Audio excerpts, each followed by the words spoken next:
Dobar dan. Dobrodošli u emisiju Korak do zdravlja. Žučna kesa je organ oblika kruške koja se nalazi ispod jetre.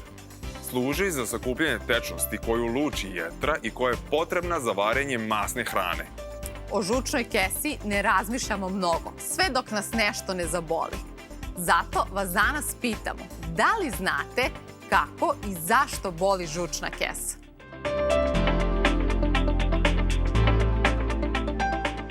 Zapaljenje žučne kese dešava se kada dođe do blokade vrata ili izvornog kanala ovog organa. Medicinski termin za ovo stanje je holecistitis. Najčešći razlog su kamenčići koji blokiraju prolaz i na taj način sprečavaju pražnjenje žuči, što dovodi do infekcije. Upala žučne kese je jedno od najčešćih oboljenja. Ipak, zbog veće sklonosti ka stvaranju kamenčića, sklonije su joj žene. U faktore rizika takođe spadaju gojaznost i variranje u telesnoj težini, trudnoća, genetika, ciroza jetre, kao i hronične bolesti poput dijabetesa, Kronove bolesti i ciroze jetre.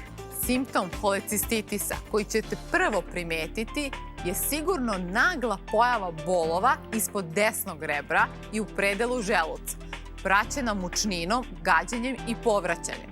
Može doći i do umereno povišene temperature.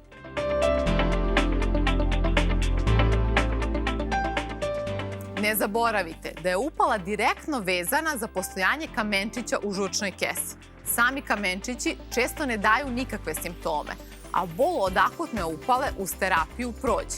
Ipak na upalu žučne kese ne treba zaboraviti. Ukoliko pređe iz akutnog u hronično oboljenje, može doći do trajnog oštećenja žučne kese i okolnih organa.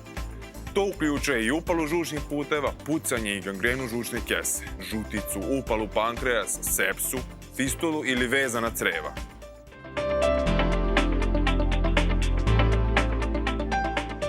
Prvi korak je pregled kod gastroenterologa. Posle pregleda i uzimanja anamneze biće potrebne dodatne laboratorijske analize krvi i urina kako bi se procenilo stanje i funkcija žučne kese. Na ultrazvuku abdomena jasno će se vidjeti eventualni kamenčići. Njihovo prisustvo u mnogome utiče na dalji tok lečenja. U lečenju prvo se pristupa terapiji lekovima i antibioticima, čija je funkcija da se simptomi olakšaju, a upala smiri. Ukoliko lekar proceni, može biti potrebno da se uklone kamenčići u žučnoj kesi. Glavni razlog je da ne dođe do ponovnih upala i infekcije ili daljih oštećenja tkiva. Uklanjanju kamenčića se pristupa endoskopskom metodom. Hiruškom lečenju pristupa se kada endoskopija nije moguća, kod komplikacija dugogodišnjih hroničnih upala ili kada je dokazano postojanje polipa koji mogu postati maligni. Minimalno invazivna operacija žučne kese danas je najčešće sprovođena operacija na svetu, češće i od operacija slepog creva i kile. Ova intervencija sprovodi se kroz nekoliko milimetarskih rezova na trbuhu.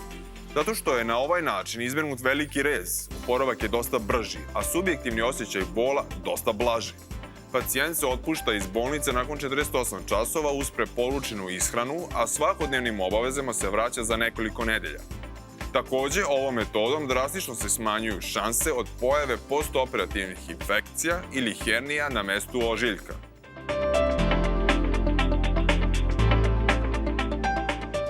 Zahvaljujući savremenoj medicini, vaša žučna kesa više ne mora da vam ide na žuč.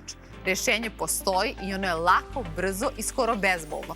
Obratite se svom lekaru već danas. Za više informacija posetite nas na aurorabolnica.rs i do sledeće prilike prijatno. Doviđenja.